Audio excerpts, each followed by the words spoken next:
আল্লাহ বলেন মানুষকে এবং জিনকে সৃষ্টি করেছি, এর পিছনে আমি আল্লাহর উদ্দেশ্য হচ্ছে তারা আমার দাসত্ব করবে, আমার ইবাদত করবে। ইবাদত কার নাম?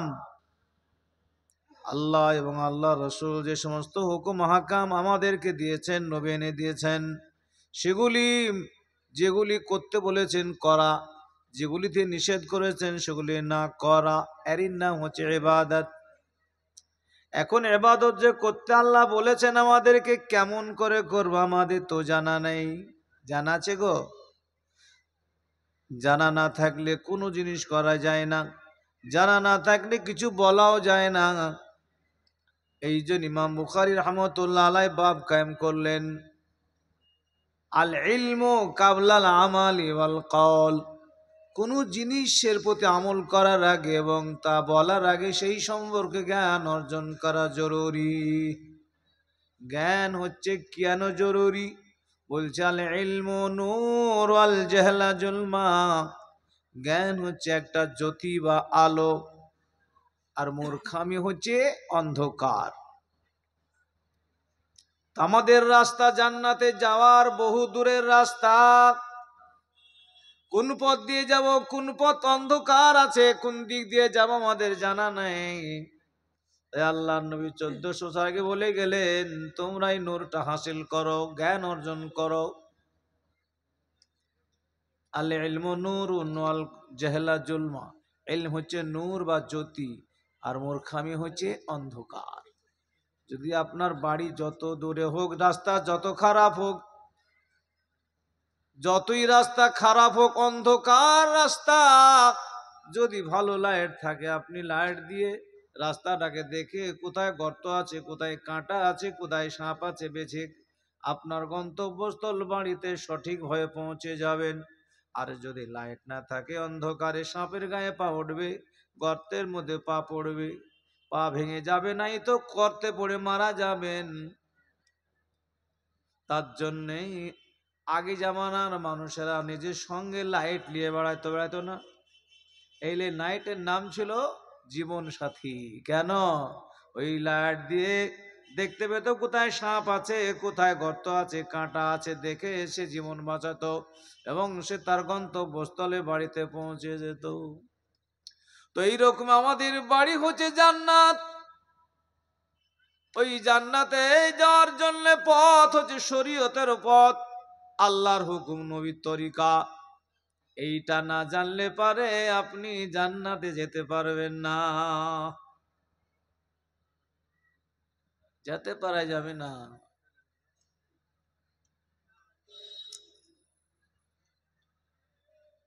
কারণ যদি জ্ঞান না থাকে, বুদ্ধি না থাকে, সঠিক আমল হবে না। মনে করছেন সঠিক আমল করেছে, কিন্তু হয়ে যাবে বেঠিক।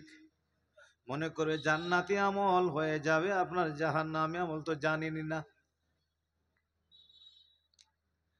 তাই আল্লাহ রসুলের একজন সাহাবী, যার নাম উমর রাদিয়াল্লাহু তাআলা আনহু, তিনি একদিন রাস্তা দিয়ে কিছু সঙ্গী নিয়ে রওনা হয়েছেন, রাস্তা দিয়ে চলে যাচ্ছেন। একটা ছেলে মানুষকে দেখতে পেলেন, তার শরীরটা অত্যন্ত দুর্বল, হাড়ে হাড়ে গোস্ত লেগে গেছে। তিনি উমর রাদিয়াল্লাহু তাআলা আনহু ছেলেটাকে জিজ্ঞাসা করলেন, বাবা, তোমার বয়স অল্প, তোমার শরীরে গ্লেজ নাই, তোমার শরীরটা অত্যন্ত দুর্বল, শরীরে হাড়ে হাড়ে গোস্ত লেগে গেছে, কি ব্যাপার? রক্ত শূন্যতা ভাব মনে হয়, কি হয়েছে তোমার? ছেলেটা বলল, গো আল্লাহর নবীর সাহাবী, আমিরুল মুমিনিন, খলিফাতুল মুসলিমিন ওমর রাদিয়াল্লাহু তাআলা আনহু, আমার এই অবস্থায় এর জন্য ক্ষীণ হয়ে গেছে, এত দুর্বল হয়েছি। বলে কি জন্যে? বলে আমি জীবনে আল্লাহর ভয়ে এত সন্ত্রস্ত থাকি, এত ভয় পাই যে আল্লাহর জাহান্নাম থেকে বাঁচবার জন্য আমি সারা জীবন রোজা রাখি, আর সারা জীবন রাত্রিতে ঘুমাই না, আমি নামাজে কাটাই। আল্লাহ, তোমার জাহান্নাম থেকে কেমন করে বাঁচবো আর জান্নাত কেমন করে লাভ করব? তাই ভয়ে ভয়ে রাত্রি জেগে দিনে রোজা রেখে রেখে শরীরটা দুর্বল হয়ে গেছে।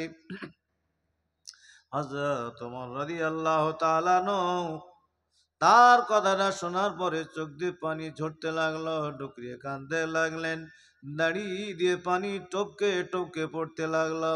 হযরত আমিরুল মুমিনিন ওমর রাদিয়াল্লাহু তাআলা এই কান্না দেখে সঙ্গীরা, ওনার সঙ্গে যারা ছিলেন তারা জিজ্ঞাসা করলেন, হুজুর আপনি এর সংবাদটা শুনে কানলেন কেন?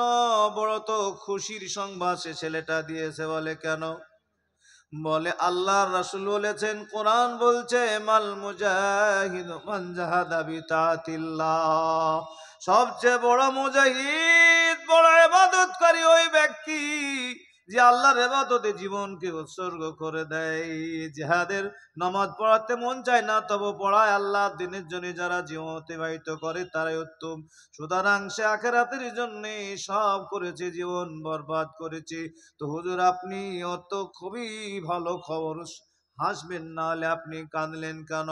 ওমর রাদিয়াল্লাহু তাআলা বলেন, খোকারা রে শোন, এই ছেলেটা ইবাদত করেছে বড় কষ্ট করি, বড় মুজাহিদা করে, বেচারা জাহান্নামে যাবে, শেষে শেষে জাহান্নামে যাবে। তাই আমি কাঁদি এই জন্যে, দুনিয়াও কষ্ট করে আমল করলো, সুখ পেল না, রাত দিন ঘুমায়নি, রোজা রেখে জীবন কাটালো, নামাজ পড়ে জীবন কাটালো, কষ্টের সীমা নাই। পরকালেও গিয়েও জাহান্নামের আগুনে অনন্তকাল কষ্ট পাবে। তার এই দুঃখ দশা দেখে আমি ছেলেটার দিকে তাকায় কাঁদি। বলে কেন হুজুর, ও তো ইবাদত করেছে, জাহান্নামে যাবে কেন? বলে ইবাদত করেছে বটে, কিন্তু ওই লোকটা হলো মূর্খ, ছেলেটা মূর্খ। ওই খ্রিস্টানরা বলে দিয়েছে আল্লাহ একটা নয়, আল্লাহ হচ্ছে তিনটা। একটা আল্লাহর নাম আল্লাহ, দ্বিতীয় আল্লাহর নাম হচ্ছে আল্লাহর বিবি মারিয়াম, তৃতীয় আল্লাহর নাম হচ্ছে মারিয়ামের বেটা ঈসা আল্লাহর বেটা। এই বলে তিনটে আল্লাহ বলে দিয়েছে খ্রিস্টানেরা। আর এই পাগলের জ্ঞান নাই, বুদ্ধি নেই, তিনজনাকে আল্লাহ বলে ডেকেছে, তিনজনাকে সেজদা করেছে, তিনজনের কাছে জান্নাত চেয়েছে, তিনজনের কাছে জাহান্নাম থেকে নাজাত চেয়েছি। এই গুনাহ করে ফেলেছে, সারা জীবন কাটিয়েছে, ইবাদত করেছে কষ্ট করে, কিন্তু ইবাদতে শিরক হয়ে গেছে, ইবাদত আল্লাহর সঙ্গে অংশীদার বানিয়ে দিয়েছে। এই জন্যে বেচারা আমল করেছে, কিন্তু না জানার কারণে ইবাদত আল্লাহর জন্য হয়নি, শিরক যুক্ত আমল হয়েছে। মাইয়ুর শিরিক বিল্লাহি ফাকাদ হারাম আলাইহিল জান্নাহ, যে ব্যক্তি দুনিয়া আল্লাহর সঙ্গে কাউকে শিরিক স্থাপন করে তার জন্য আল্লাহ জান্নাতকে হারাম করে দিয়েছে, আর তার জন্য জাহান্নাম ওয়াজিব। জ্ঞান না থাকার কারণে ইবাদত করলো, কিন্তু ইবাদতটা আল্লাহর জন্য হতে পারলো না, মুখলিস হলো না, খালি আল্লাহর জন্য হলো না, শিরিক যুক্ত ইবাদত হয়ে গেল। জ্ঞান থাকলে কোনোদিন সে শিরিক যুক্ত আমল করত না। আমল করেছে, কষ্ট করেছে, কিন্তু সে জাহান্নামে যাবে। আমিলাতুন নাসিবাতুন তাসলা নারান হামিয়া, আমল করেছে কষ্ট করে, কিন্তু শেষে জাহান্নামে যাবে। কি কারণে? ইলম না থাকার কারণে। ও মূর্খ বদমাশ লোকেরা বুঝিয়েছে আল্লাহ তিনটে, আল্লাহর বেটা আছে, বিবি আছে, আর বুঝেলিয়ে তিনটে আল্লাহকে মেনেছে। পাগল রে, যদি জ্ঞান থাকতো, আলেম হতো, বুঝতো যে আল্লাহ পাকের নামে বলেছেন লা ইলাহা ইল্লাল্লাহু ওয়াহদাহু লা শারীকা লাহু লা ইয়াত্তাখিযু সাহিবাতান ওয়ালা ওয়ালাদা, আল্লাহ ছাড়া কোনো মাবুদ নাই। আল্লাহ পাক রব্বুল আলামিন নিজের সঙ্গিনী বিবিও বানাননি, নিজের সন্তানও নাই, এটা রাসূলুল্লাহ বলে দিয়েছেন। এ জ্ঞান জানা নাই। দ্বিতীয় কথা, যে সে মাদ্রাসায় কিংবা কোনো শিক্ষায় শিক্ষিত নয়। শিক্ষিত হলে নিশ্চয়ই যখন বলতো খ্রিস্টানেরা যে আল্লাহ তিনটে, আল্লাহর বিবি আছে, আল্লাহর বেটা আছে, আল্লাহর বেটা আছে বলতো, তখন কিন্তু জ্ঞানী লোক হলে বলতো ছেলে এবং বিবির কার প্রয়োজন হয়? একটা পুরুষ যখন সেক্সুয়াল বিল্ডিং চাঙ্গা হয়ে যায়, ওই ছেলেটা যতই দামি হোক কিংবা যতই লজ্জাটে হোক না কেন, একটা মেয়ে ছেলে তার কাছে না আসলে সে শান্তি পাবে না, মনের গতিও থামবে না। বোঝা গেল ছেলেটা একটা মেয়ের দেখে মুখাপিক্ষ, ছেলেটা একটা মেয়ের জন্যে সে মুহতাজ, ওই মেয়েটা তাকে সুখ দিলে গা সুখ পাবে, না হলে সুখ হবে না। তাহলে আল্লাহর যদি আল্লাহ যদি সুখের জন্য তার বিবি মারিয়ামের কাছে সুখ নিতে হতো, তাহলে আল্লাহ মুহতাজ হয়ে যেত কার কাছে? তার বিবির কাছে। আর যে সুখ দেয় আর লেয়, দেনেওয়ালা বেশি দামি হয়, লেনেওয়ালা ছোট হয়। আল্লাহ যদি তার বিবির কাছে সুখ লিত, শান্তি লিত, তাহলে পরে আল্লাহ ছোট হয়ে যেত। আল্লাহ কোনোদিন আল্লাহ হতে পারত না। এ পাগলের বুদ্ধি নাই, ওই বলেছে আল্লাহ বলে মেনে নিয়েছে। ছেলে আমাদের কেন মানুষ করি? এই জন্য মানুষ করি, আমরা যখন বৃদ্ধ হয়ে যাব আমার ছেলে আমাকে সাহায্য করবে, কিংবা আমার যদি কেউ মারতে আসে আমার ছেলে আমাকে সাহায্য করবে। তাহলে আল্লাহ যখন বৃদ্ধ হয়ে যাবেন, আল্লাহর সাহায্যের প্রয়োজন হবে তার পেটে ঈশার কাছে। যে আল্লাহর ওপরের কাছে সাহায্য নিতে হয় সে কোনোদিন বড় হতে পারে না, সে ছোট হয়ে যাবে। সাহায্য লেনেওয়ালা ছোট হয়, দেনেওয়ালা বড় হয়। যেমন একজনা দান করে একজনা লেয়, দেনেওয়ালা বড় লোক, লেনেওয়ালা গরিব, নাকি ভাই? ইয়াদুল উলিয়া খায়রুম মিন ইয়াদিস সুফলা। নিচেকার হাত লেনেওয়ালার হাতের চেয়ে দেনেওয়ালার হাত ভালো দামি। এইরকম আল্লাহ যদি তার বেটার কাছে সাহায্য নিতে হতো ঈশার কাছে, তাহলে আল্লাহর বেটা ঈশা বড় হয়ে যেত, আল্লাহ ছোট হয়ে যেত।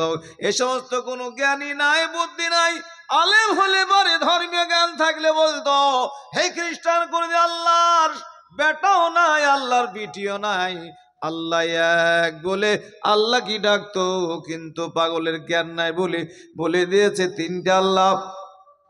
তিনজনের কাছে ইবাদত করার কারণে তার ইবাদতটা কি হয়েছে? শিরিক হয়ে গেছে। আল্লাহর সঙ্গে আরো দুজনাকে শিরিক বানিয়ে সে মুশরিকের মধ্যে দাখিল হয়ে গেছে। আল্লাহ বলছেন ইন্নাল্লাযীনা কাফারু মিন আহলিল কিতাবি ওয়াল মুশরিকিনা ফি নারি জাহান্নামা খালিদিনা ফিহা আবাদা। যারা কাফেরদের মধ্যে থেকে তাহলে কিতাবদের মধ্যে কাফের এবং আল্লাহর সঙ্গে শিরিক করেছে, তারা চিরদিন জাহান্নামে থাকবে। ও বাবা জীবনার আমার ভাইয়েরা, এই যে জাহান্নামে গেল কিসের কারণে? ইবাদত করেছে কঠিন ভাবে, সব করলো, রাত্রি দিন রোজা রেখে রাত্রিতে নামাজ পড়েছে, জীবন ভোর দিনে রোজা রেখেছে, কিন্তু তবু সে জাহান্নামী কেন? তার কাছে কোনো জ্ঞান না থাকার কারণে ইবাদতটা ভুল হয়ে গেছে। আমরা মুসলমান যদি ধর্মীয় জ্ঞান অর্জন না করি, ইবাদত করবো কিন্তু ইবাদত ঠিক না হয়ে ঠিক হয়ে যাবে। শিরিক কাজ করবো, বেদাত কাজ করবো, কবরে সেজদা করবো, পাথর চাপড়ি যাব, আর বলবো আমরা হজের নেকি পাইলাম, আমরা জান্নাতিবাসী, আমাদের বাবা পার করাবে, আমক করাবে বলে শিরিক হয়ে মুশরিক হয়ে বসে থাকবা। এই জন্য ধর্মীয় জ্ঞান শিক্ষাকে ফরজ করা হয়েছে। এই জ্ঞান হলে আলো। যদি তোমার কাছে ধর্মীয় জ্ঞান থাকে, এই আলো দেখে কোনটা সঠিক কোনটা বেঠিক বেছে তুমি পরকালটা বানিয়ে নেবা। এইটাই তোমার আসল বাড়ি, অনন্তকালের বাড়ি। ইবাদতটা সঠিকভাবে করার জন্য আল্লাহ আমাদের পাঠিয়েছিলেন। সেই জ্ঞান কোথায় দেওয়া হয়? এই জ্ঞানটাই মাদ্রাসায় দেওয়া হয়, স্কুলে দেওয়া হয় না, কলেজে দেওয়া হয় না। এই জন্যে ধর্মীয় জ্ঞান শিক্ষা দেওয়া দুটো কি ফরজ করা হয়েছে। আল্লাহ রাসূল সাল্লাল্লাহু আলাইহি সাল্লাম বলেছেন, তাআল্লামুল ফারাইদা ওয়াল কোরআন ওয়াল্লিমুন নাস। তোমরা কোরআন শিখো এবং অপরকে শিক্ষা দাও, কারণ আমি রাসূলুল্লাহ চিরদিন থাকবো না, দুনিয়াতে বিদায় হয়ে যাব। এই জন্য মুহতারাম বুজুর্গানে দিন ধর্মীয় শিক্ষাটাকে ফরজ করে দেওয়া হয়েছে। এই ধর্ম শিক্ষাটা ফরজ করো। এই ধর্ম শিক্ষা কেন শিক্ষা করা ফরজ? এটা হচ্ছে আল্লাহর নবীর ওরের সূত্রে আমরা পেয়েছি। আল্লাহর নবী সাল্লাল্লাহু আলাইহি সাল্লাম বলেন কি, আল উলামা ওয়ারাসাতুল আম্বিয়া, নবীদের ওয়ারিস হতে কারা ভাই? উলামায়ে হাজরাতেরা। সুতরাং যদি ওই এলেম আপনি আলেমদের কাছ থেকে শিখেন, আলেমরা শিখেছেন, এরা হচ্ছে নবীর ওয়ারিস। অর্থাৎ কিসের ওয়ারিস? মাল ধন সম্পদের না, নবীর কাছে ছিল দ্বীনি জ্ঞান, হাদিস ও কোরআন। যারা আল্লাহ নবীর এই হাদিস কোরআনকে শিখেছে তারাই নবীর ওয়ারিস, তারাই ওয়ারিস। তার ভিন্ন দুনিয়া ধন সম্পদ যা করেন তারা নবীর ওয়ারিস হবেন না। এই জন্য মহতারাম বুজুর্গানে দিন, আসুন আসুন চলে আসুন, আল্লাহর নবীকে যারা ভালোবাসো তোরা বুঝো একবার কান খুলে শুনে রাখো। আল্লাহর নবী সাল্লাল্লাহু আলাইহি সাল্লাম বললেন, লা ইউমিনু আহাদুকুম হাত্তা আকুনা হাব্বা ইলাইহি মিন ওয়ালিদিহি ওয়ালাদিহি ওয়ান নাসি আজমাইন।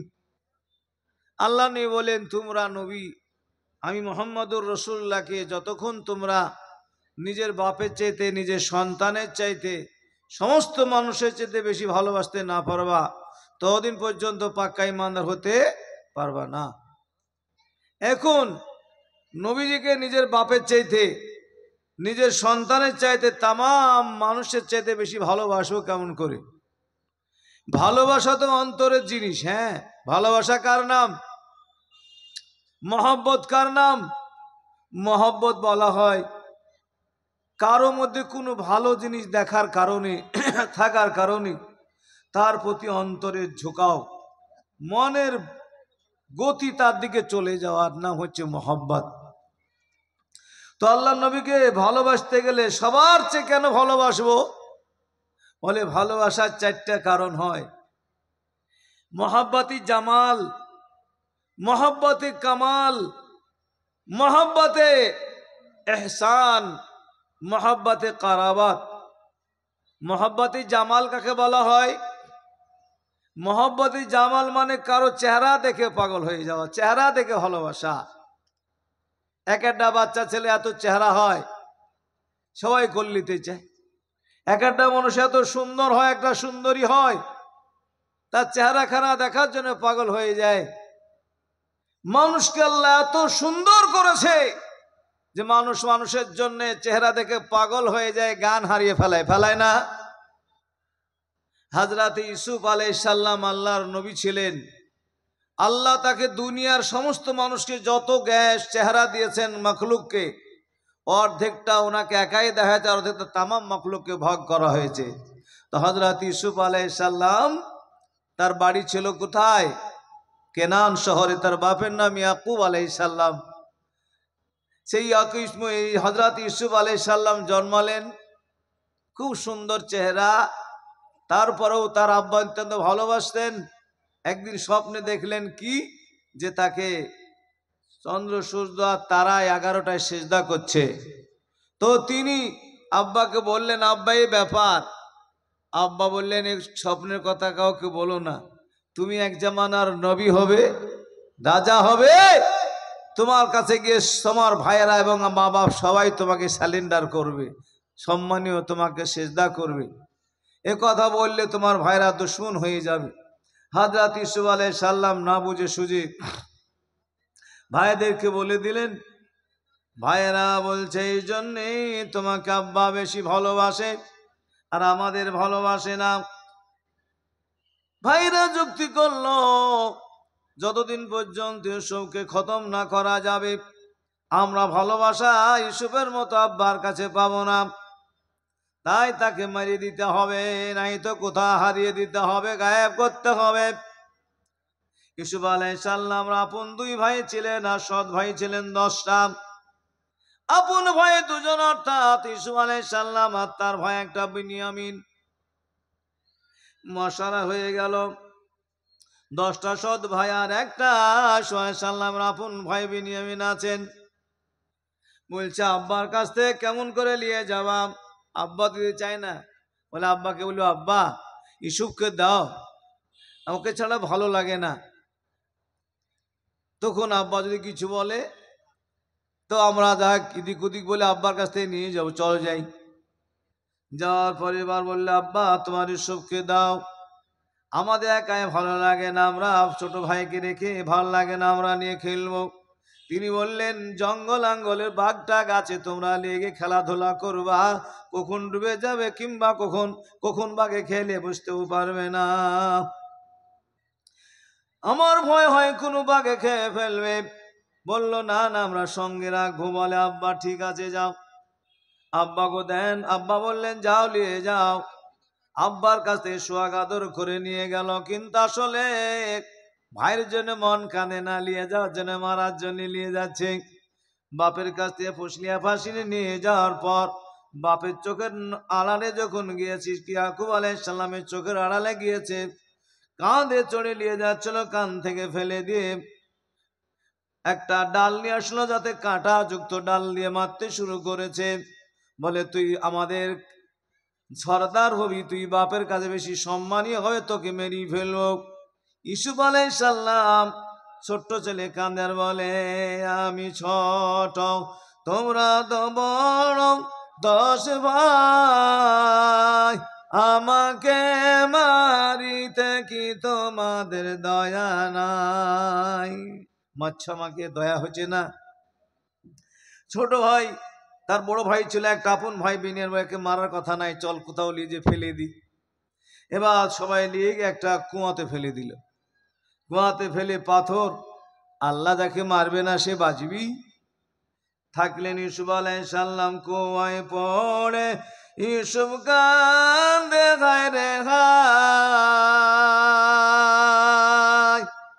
মরণ কালে না দেখিলাম বাপ মাই, কোথায় রইলেন প্রাণের বাগ বিপদে,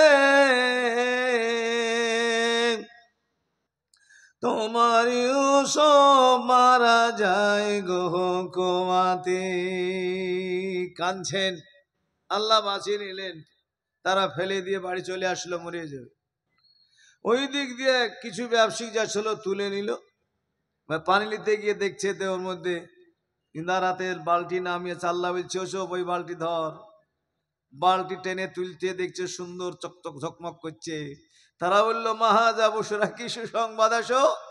তুলে নিয়ে চলে গেল ওই ব্যবসায়িকরা, বণিকরা, কাফেলারা। এমন অবস্থায় ইউসুফ আলাইহিস সালামের যে ভাইগুলোকে ফেলে গিয়েছিল বুঝতে পেরেছি তুলে ফেলাইছে, বেঁচে যাবে তো।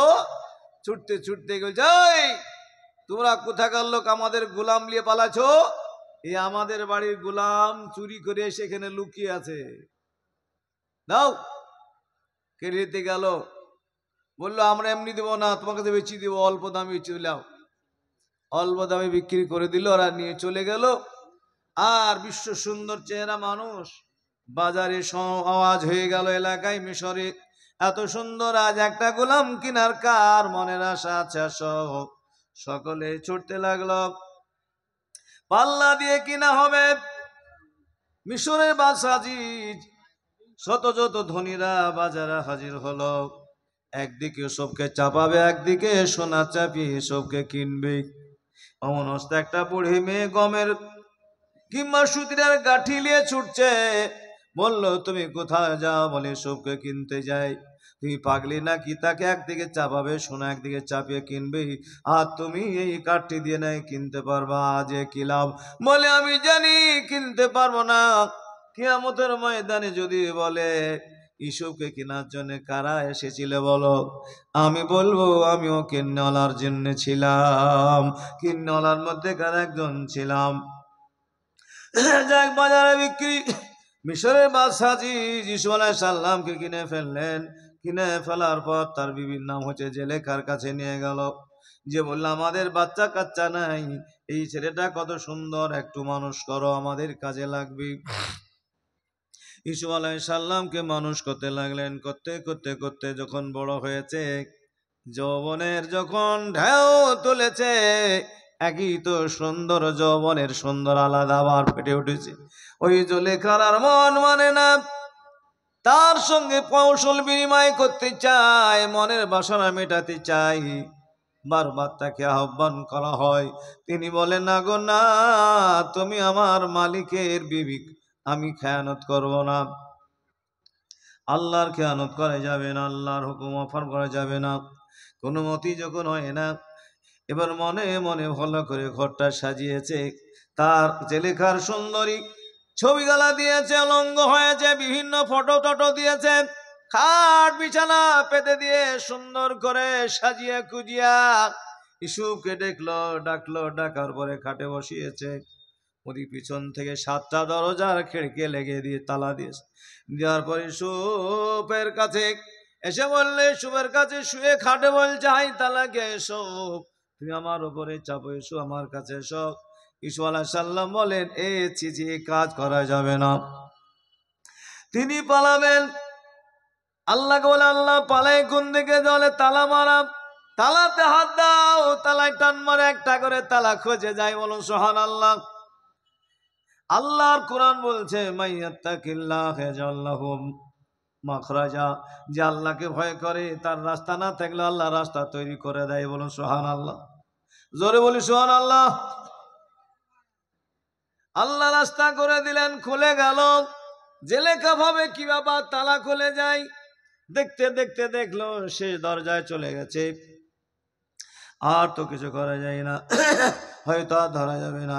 সঙ্গে সঙ্গে সে ওই অবস্থাতে অলঙ্গ ফলঙ্গ কাপুলে উঠে ছোট দিয়ে ইউসুফ আলাইহিস সালামের পিছনে জামাটা ধরে ফেলেছেন। ইনি জামাটা নিয়ে চলে গেলেন। তিনার স্বামী আজিজ দেখে ফেললেন। দেখে বলছে, সমস্ত কি বদমাইশ! মেয়ে ছেলেদের কলা আছে না নাই? কলা করে বলছে, এমন বদমাইশ গোলাম রেখেছ, তোমার বিবির সঙ্গে কুমন্ত্রণা করতে চায়। তারপরে কি করেছে বলে, সঙ্গে সঙ্গে ইস্যু বলেন, আমি করি নাই, আমি দোষী নাই, তোমার বিবি দোষী। তার প্রমাণ বলে, একটা বাচ্চা ছেলে দেখেছি, জিজ্ঞাসা করো। ওই বাচ্চা ছেলেকে জিজ্ঞাসা করা হলো, কে দোষী? দুধের বাচ্চা। সে বলল, হে বাদশাহ, ইউসুফ আলাইহিস সালামের জামা ছেঁড়া দেখেন আছে। যদি সামনেকার জামা ছিঁড়া হয়, জানবেন যে সব দোষী ধরতে গেছিল, আর পিছনে জামা ছিঁড়া থাকলে জানবেন যে জলেখা দোষী। দেখেন কোন দিকে জামা ছিঁড়া। দেখা যায় পিছনের জামা ছিঁড়া। বাদশার বুঝতে বাকি থাকলো না, আমার জেলেখাই প্রেমে পাগল হয়েছে। সঙ্গে সঙ্গে এবার বিবি কানতে কানতে বলল, এমন ছেলেকে জেলের মধ্যে ভরে দাও। বীর কথা না শুনলে তো কাজ হবে না, শুনতে হয়। বুঝতে পারার পর বীর কথা শুনতে হয়। ওই বাদশার বিবি আজ জেলেখাই এটা বললো না, কে ফাঁসি দিয়ে দাও, কোথাও তাড়িয়ে দাও, তা বললো না। বলে, কেন? যদি তাকে ফাঁসি দিয়ে দেয়, আমার ভালোবাসা জীবনের আর কোনোদিন দেখতে পাবো না, কোথায় হারিয়ে যাবে। আমি আমার ভালোবাসা জেলে থাকলেও আমার মনে আনন্দ থাকবে, বেঁচে আছে দেখবো আমি। তাই মহব্বতে বুক ফেটে যায়। কিন্তু অপর অপর বলে, জেলে দিয়ে দাও, জেলে দিয়ে দেওয়া হলো। বললো না বেঁচে দাও, তা বললো না। বেঁচে দিলে অন্য নিয়ে চলে যাবে। জেলে দাও। জেলে থাকলো। জেলে যাওয়ার পর তার সঙ্গে আরো দুটো লোক জেলে গেল। যাক, ওদিকে আমি যাচ্ছি না। এই যে জেলে যাওয়ার আগেই জেলেখা যে ভালোবাসতো কাকি ইউসুফকে, এই বদনামটা প্রচার হয়ে গেল মিশরের মাটিতে। মিশরের দামি নামি ঘরের মেয়েরা, লজ্জাবতী দামি নারীরা জেলেখার বিরুদ্ধে মানে কথা বলতে লাগলো। জেলেখা একটা বেহায়া নারী, একটা বাড়ির গোলাম কিতদাসের সঙ্গে প্রেম করে, আর কি লজ্জা আছে বেহায়া। এই কথা যখন বললো, দোষ দিতে লাগলো। জুলেখা তখন বলল, আমি দোষী না, আমার কে দোষী, একবার তোমরা আসো দেখি।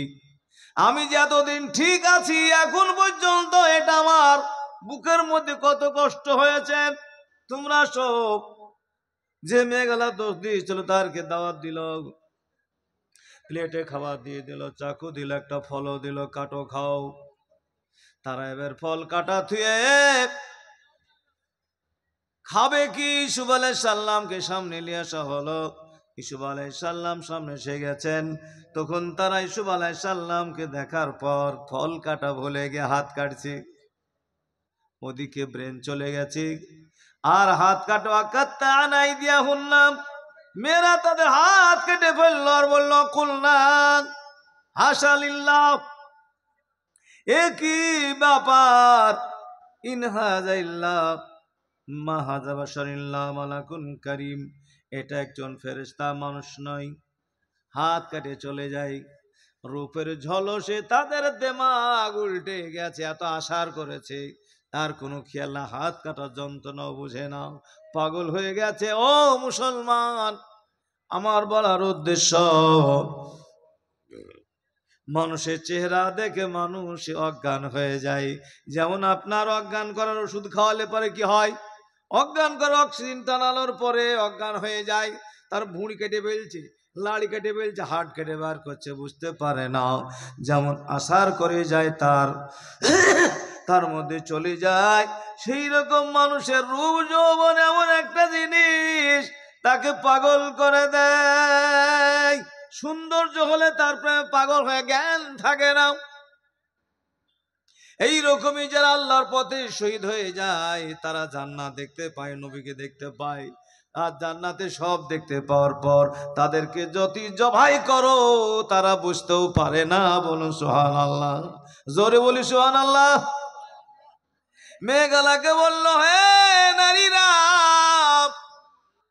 বহুদিন ধরে মানুষ করার পরে আমার এই ঘটনা ঘটেছে।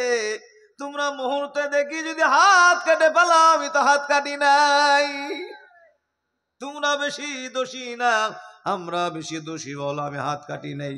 শুধু প্রেমালিঙ্গন করতে চাইছিলাম, আর তোমরা এক মুহূর্ত দেখার পর হাতও কেটে ফেলিস। কে দোষী বলো? মোহতারাম, আমার বলার উদ্দেশ্য, মোহব্বত ভালোবাসার চারটা কারণ, তার মধ্যে একটা মোহব্বতী জামাল। চেহারা দেখে মানুষ পাগল হয়ে যায়। মানুষের মধ্যে ভালোবাসা চেহারা দেখে আসে না নাই? আসি। তো আল্লাহর নবীকে সবার চেয়ে ভালোবাসতে হবে। কেন? নবীজির সমান ভালো চেহারা পৃথিবীতে কারো ছিল না, আর হবে না। বলুন সুবহানাল্লাহ, জোরে বলি সুবহানাল্লাহ। হযরত ইউসুফ আলাইহিস সালামের চেহারা দুনিয়ার দিক দিয়ে নবীর সমান চেহারা কাউকে দেওয়া হয় নাই। হযরত আম্মা জান আয়েশা রাদিয়াল্লাহু তাআলা আনহা বলেন, নবীজির এমন চেহারা ছিল, চোরের আলো ছিল। ঘরে ছোঁচ পড়ে গেলে আমি আলো নাই খুঁজে পেতাম না। নবীজি যখন ঢুকতেন, নবীজির মুখের উজ্জ্বলতার আলোতে আমি ছোঁচ খুঁজে পেয়ে যেতাম। বলো সুবহানাল্লাহ। আল্লাহ নবী সাল্লাল্লাহু আলাইহি সাল্লাম মিরসাবি জাবির বিন আব্দুল্লাহ রাদিয়াল্লাহু তাআলা আনহু বলেন, আল্লাহর নবী একদিন পূর্ণিমা চাঁদের আলোতে বসে আছেন। চাঁদের ফুটফুটে আলো ঝকমক ঝকমক করছে। পূর্ণিমা চাঁদের 14 রাতের চাঁদ। আল্লাহ নবী একটা চাদর গায়ে দিয়ে চাঁদের আলোয় বসে আছেন। চাদরটার পাটটা হচ্ছে লাল। আল্লাহ নবীর মুখের চেহারা পুরো আলো পড়ছে। তা আমি জাবের থেকে চিন্তা করতে লাগলাম, পূর্ণিমার চাঁদের আলো বেশি না আমার নবীর মুখের জ্যোতি বেশি? বলুন সুবহানাল্লাহ। যেমনি পাল্লাল আর নবীর চেহারার ছোট ছোট করেন, জাবের রাদিয়াল্লাহু তাআলা বলেন, তাকিয়ে তাকিয়ে একবার আকাশে দিকে তাকাই, চাঁদের দিকে, একবার নবীর মুখের দিকে তাকাই। তাকাতে তাকাতে আমার মনে সাক্ষী দিল, আমার নবীর মুখের চেহারা চাঁদের আলোর চেয়েও বেশি। বলুন সুবহানাল্লাহ। আল্লাহ নবী মুহাম্মদুর রাসূলুল্লাহ একজন সাহাবী বলেন, নবীর গোটা শরীরটা যেন চাঁদির জিনিস তৈরি করে ঝকমক ঝকমক ঝকমক করে।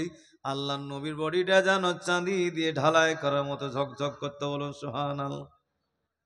আল্লাহর হাবিব মুহাম্মদুর রাসূলুল্লাহ সাল্লাল্লাহু আলাইহি যেমন চেহারা ছিল, নবীজি কোন রাস্তা দিয়ে চলে গেলে সাহাবীদেরকে রাস্তা খোঁজার জন্য কাউকে জিজ্ঞাসা করতে হতো না, নবী কোন রাস্তায় গিয়েছেন।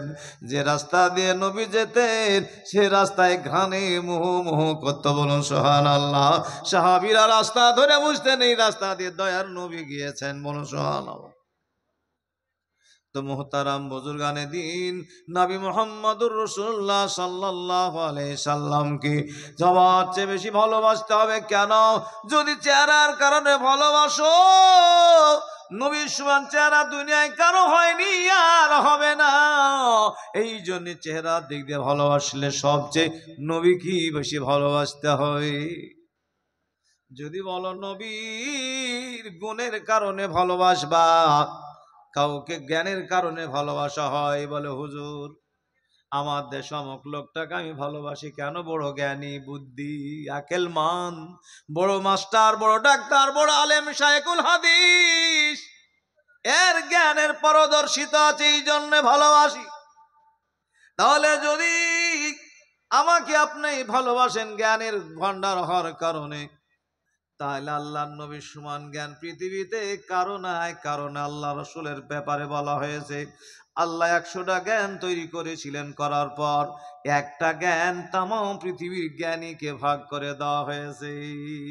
সমস্ত বুদ্ধিমান যাই আছে না কিনা জ্ঞান নিয়ে চলে একটা ভাগ করে তামাম সৃষ্টি জগৎকে দেওয়া হয়েছে। আর 99 ভাগ জ্ঞান আল্লাহর নবীর মধ্যেই ছিল। বলো সুবহানাল্লাহ। আল্লাহর নবীকে সেই জ্ঞান একাই দান করা হয়েছিল। যে জ্ঞান ছিল তা বোঝা যায় কেমনে?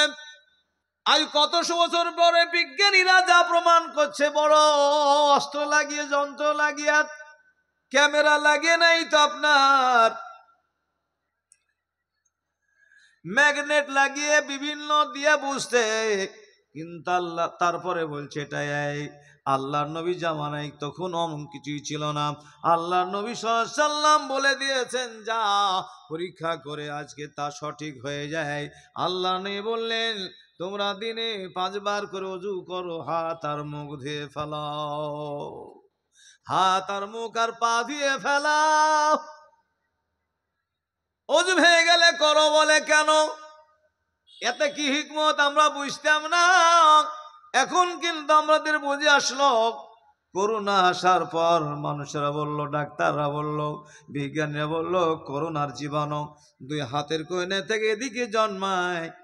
2 হাত তোমরা ধুয়ে ফেলাও, আর মুখটা ধুয়ে ফেলাও, নাকটা ভালো করে করো, আর পা ধুয়ে ফেলাও। এ কথা বলে দিল।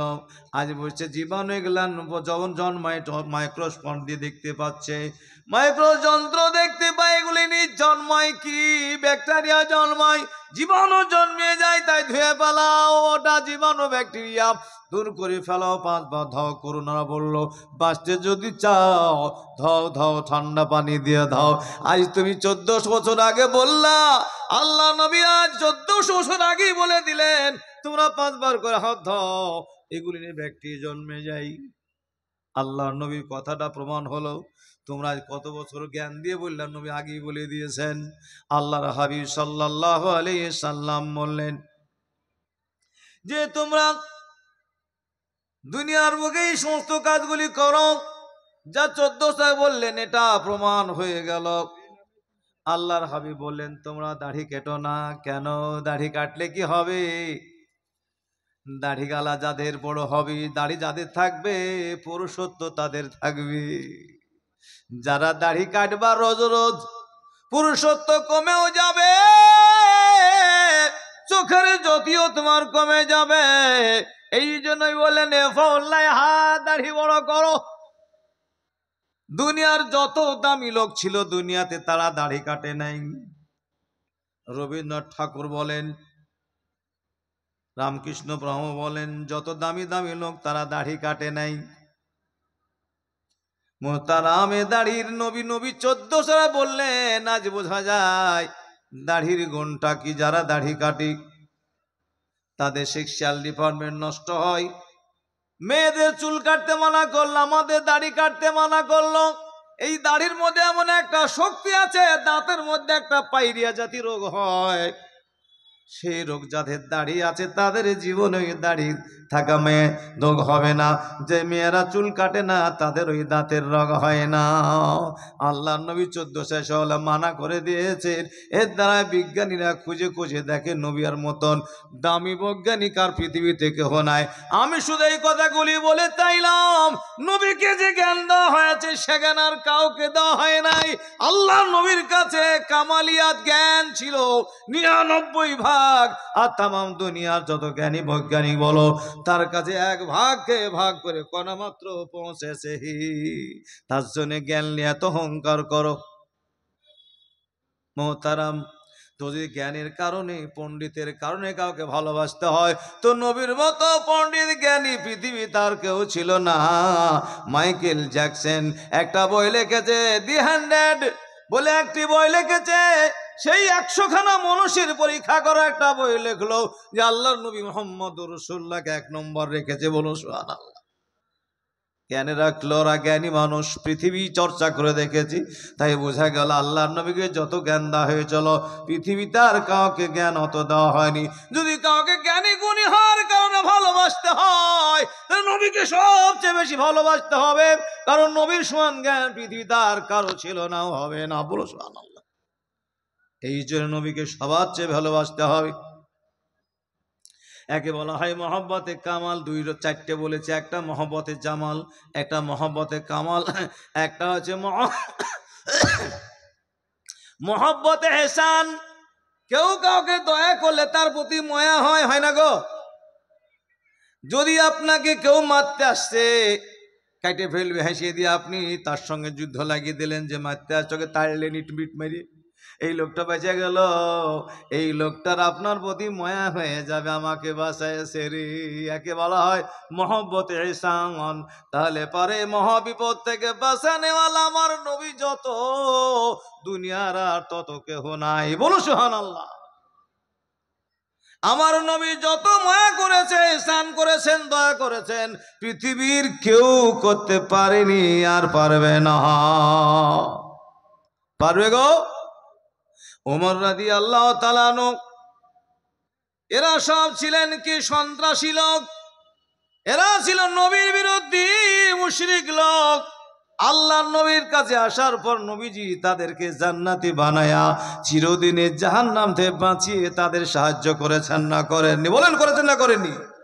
আমরা ছিলাম বনবাসী, তোমায় পেয়ে সব পেয়েছি রাসূল, আর পেয়েছি মনের সান্ত্বনা, তোমার মতো দয়ার রাসূল আর পাবো না। নবী দুনিয়া তো মহব্বত করেছেন। আল্লাহর নবী মেরাজে গিয়েছেন, সেখানে গিয়ে আল্লাহ বলছে আসসালামু আলাইকা আইয়ুহান নবী, এ নবী তোমার প্রতি আমি আল্লাহ দয়া হোক, শান্তি হোক। আল্লাহ নবী বলছে আল্লাহ আমার উম্মত বাদ পড়ে গেল। আল্লাহ রাসূল বলে আসসালামু আলাইনা, আমার উম্মতের উপরেও তোমার শান্তি হোক। বলুন সুবহানাল্লাহ। ওখানে আমাদের জন্য দয়া করেছেন, দয়া নিয়ে এসেছেন। আল্লাহর হাবিব নবী মুহাম্মদুর রাসূলুল্লাহ সাল্লাল্লাহু আলাইহি সাল্লাম উম্মতের চিন্তায় পাগল হয়ে থাকতেন। যখনই দেখতেন আকাশে মেঘ কালো হয়ে গেছে, নবীজি সঙ্গে সঙ্গে মসজিদে চলে গিয়ে সিজদায় পড়ে কাঁদতে লাগতেন, আল্লাহ এই হাওয়া দিয়ে কওমে আদ সামুদ্রকে ধ্বংস করে দিয়েছ, আমার উম্মতের ধ্বংস করো না গো আল্লাহ। উম্মতের মায়ায় তিনি মসজিদে বসে কাঁদতে লাগতেন সিজদায় পড়ে। যখনই কঠিন হাওয়া চলতো, হাওয়া দেখে ভয়ে কাঁপতে লাগতে না, বলতে আল্লাহ এই হাওয়া দিয়ে কত মানুষকে ঝড় দিয়ে ধ্বংস করেছ, আমার উম্মতকে ধ্বংস করো না। নবী উম্মতের চিন্তায় ঘরে বাহিরে ময়দানে এমন অবস্থায় নবীজি গোরস্থানে গিয়ে উম্মতের জন্য কাঁদে, আল্লাহ উম্মতকে মাফ করে দাও। আল্লাহ নবী সব জায়গায় উহুদের ময়দানে কাঁদে, আল্লাহর হাবিব উম্মতের মায়ায় কাঁদেন। আল্লাহর নবী যেদিন দুনিয়াতে বিদায় হয়ে গেছেন, তিনাকে কবরে দেওয়া হয়েছে। কবরে 4 জন সাহাবী নেমেছেন দফন করার জন্য। তারপরে তিনাকে কবরে শুয়ে দেওয়ার পর 3 জন উঠে পড়েছে। আর একজন সাহাবী, তার নাম কুসুম রাদিয়াল্লাহু তাআলা আনহু, উনি কবরে আছেন, এখনো ওঠেননি, শেষে উঠবেন। আল্লাহর নবীর মায়াতে তিনি কাঁদতে কাঁদতে বললেন, ওগো নবী, আপনাকে মাটি দিয়ে ঢেকে দিতে আমাদের মন চাই না, আপনাকে দেখতে না পাইলে আমরা পাগল হয়ে যাই, আপনাকে ঢেকে দেই কেমনে, কিন্তু ডাকতেই হবে, উপায় নাই। আল্লাহ নবীর মুখখানা একবার খুলে দিলেন, দেওয়ার পরে মুখখানা দেখে শেষ দেখা দেখিলি কুসুম রাদিয়াল্লাহু তাআলা আনহু কাপড় খুলেছেন, কবরের ভিতরে মুখখানা দেখছে আল্লাহ নবী দুটি ঠোঁট টট করে লড়ছে। হযরতে কুসুম রাদিয়াল্লাহু তাআলা আনহু কান্না গেলেন, নবী কি বলে দেখি। আল্লাহ নবী বলছে ইয়া রাব্বি উম্মতি উম্মতি উম্মতি বলে নবী কাঁদতেছেন। আল্লাহু আকবার। কবরে গিয়েছেন, তবে উম্মতের মায়ায় কাঁদেন, আল্লাহ আমার উম্মতকে বাঁচাও, উম্মতকে জাহান্নাম থেকে বাঁচাও। কবরে কেঁদেছেন, দুনিয়ায় কেঁদেছেন, আজ উম্মতের জন্য মদিনার মাটিতে আল্লাহ রাসূল শুয়ে আছেন, আমাদের চিন্তায় মগ্ন আছেন। এমন পর্যন্ত কিয়ামতের ময়দানে মানুষেরা পাগল পারা হয়ে যাবে, সূর্য মাথার নিচে আসবে, চল আল্লাহর কাছে যাই, কেউ সুপারিশ করে কিনা। সবাই যাবে এক এক করতে, আদম থেকে এলে সব কাছে যাবে, বলবে আমরা পারবো না, আমরা সুপারিশ করতে পারবো না। এমন অবস্থায় তোমরা ঈশার কাছে যে শাহ বলবে আমিও পারবো না। একজন নবী আছে আখিরি জামানার পয়গম্বর নবী মুহাম্মদুর রাসূলুল্লাহর কাছে যাও। তারা আসবে, আল্লাহ রসুলকে বলি ইয়া রাসূলুল্লাহ, দেখতে পাচ্ছেন আমাদের কি অবস্থা হুজুর, 50,000 বছরের সমান কিয়ামতের দিন, কঠিন তাপ, হুজুর আপনি আমাদের জন্য একটু সুপারিশ করে দেন। তিনি বলবেন ওই জন্য তোমাদের জন্য আমি রসুল এখানে দাঁড়াইয়া সিজদায় পড়ে যাবে আল্লাহর হাবিব, সুপারিশ করবেন। করার পরে যার মধ্যে একটা খেজুরের মাটির সমানা থেকে আর জান্নাত যাদের মধ্যে আছে নিয়ে যাবেন।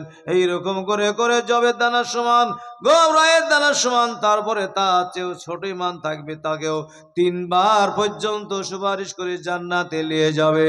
যার মধ্যে এক জাররাও নাই, তাকে এসে বলবে আল্লাহ তোমার ওই বান্দাকেও পারমিশন দাও যারা একটা নেকি নাই, শুধু কালেমা লা ইলাহা ইল্লাল্লাহ কিংবা তোমাকে মেনেছে, তাকে আমি নিয়ে যাব, একটা নেকিও করে নাই। আল্লাহ নবী গো নবী, যারা একটা নেকিও করেনি তাকে আমি আল্লাহ জান্নাতে নিয়ে যাব, বলুন সুবহানাল্লাহ। নবীজি আমার কবরে কাঁদেন, হাসরের ময়দানে একটা নেকি গুনাহ একটু জাহান্নামে থাকা পর্যন্ত নবী জান্নাতে যাবে না। সুতরাং নবীর মতো দয়াশীল আর কেহ নাই। আছে গো, বাপ পালাবে, মা পালাবে, ভাই পালাবে, কিন্তু আমার নবী পালাবেন না। আল্লাহ পাকের নবী আমাদের কত দয়া করেছেন। আমার বাপ মা দুনিয়ার কদিনের শরীরটা দান করে খাওয়ার, আমার নবী যে দয়া করে আমাদের ইমান এনায়ে দিয়েছেন, কোরআন হাদিস দিয়েছেন, এত আমল করে যে আমরা দেহ পাবো, সে দেহ আর কোনোদিন পুজবে না, খাবার কোনোদিন বন্ধ হবে না, মরণ কোনোদিন হবে না। সে নবীরই কারণে আমরা পেয়েছি না পাইনি, নবীর কারণেই পেয়েছি রে ভাই। তার জন্য নবীর মতো দয়া রহম কান্নালা কেহ আর নাই। যদি বলো কেউ আমাকে ভালোবেসেছে, আমাকে সাহায্য করেছে, সুতরাং সাহায্য করার কারণে যদি ভালোবাসতে চাও, নবীর মতো দয়ার বড় সাহায্যকারী পৃথিবীতে কেহ নাই। এই জন্য সবচেয়ে নবীকে ভালোবাসলে মহব্বতে কামাল, মহব্বতে এহসান, আল্লাহ নবী কি বাসতে হবে সবচেয়ে ভালো। যদি বলো মহার একটা 4 নম্বর মহব্বতে কারাবাতি, নিকটের যত হয় সে তত মহব্বতের হয়। বাপমার কাছে যত মহব্বতের হয়, তার চেয়ে একটু ভাই দূরে হয়, ভাইয়ের কাছ থেকে ভাইয়ের কাছে আলাদা দূরে হয়, তার কাছ থেকে পাড়াপড়শি করে চলে যায়, যে যত নিকটে হয় তত ময়া বেশি হয়। এই যদি যত বলো ময়ার দিক দিয়ে নিকটের সবচাইতে আমার নবীর মতো আর কেহ নাই। আছে নাকি? নাই নাই নাই। নবীর সমান দয়া এবং কারাবাত নিকটের কেহ নাই। আল্লাহ কোরআনে বললেন আন্নাবী আউলা বিল মুমিনিনা মিন আনফুসিহিম, মুমিনদের আল্লাহ নবীর কাছে জীবনের চেয়েও দামি, বলুন সুবহানাল্লাহ। এই জন্য 4টে কারণের ভালোবাসা যদি সবের মধ্যে দেখার, নবীর মধ্যে দেখো, নবীর মধ্যে সবচেয়ে বেশি আছে। এই যে নবীকে ভালোবাসতে হবে সবার চাইতে, বলে এমন পর্যন্ত জানের চেয়েও ভালোবাসতে হবে, নবীর জন্য জান দিতে হবে, মাল দিতে হবে, তবু দিতে হবে। ও বলে হুজুর নবীর জন্য কেউ জান দিয়েছে নাকি? দিয়েছে? হ্যাঁ, কে দিয়েছে?